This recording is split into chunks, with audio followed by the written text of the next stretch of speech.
طرق جديدة للزراعة في كربلاء. معاملة زراعية للمحصول نتج عنها 1900 كيلوغرام للطن الواحد.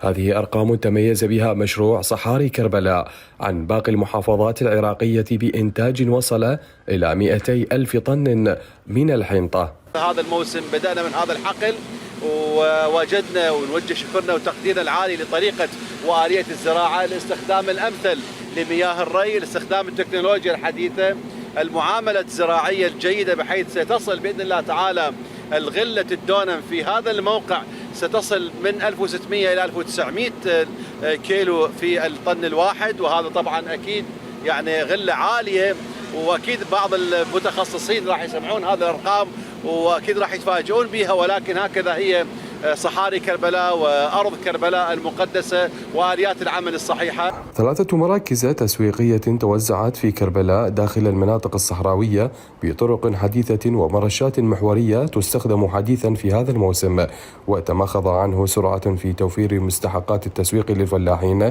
بوقت مبكر تثمينا لجهودهم المضاعفة في موسم الحصاد لهذا العام. طلقت اليوم في محافظة كربلاء المقدسة حملة تسويق حصاد وتسويق محصول الحنطة في محافظة كربلاء، اللي يتم تسويقها إلى 3 مراكز تسويقية في المحافظة، مركزين في المحافظة ومركز في محافظة بابل اسمه مركز تسويق كربلاء الثاني. توزعت المساحات المزروعة في المناطق الصحراوية أغلبها، أكثر من 95% هي مناطقنا في المناطق الصحراوية.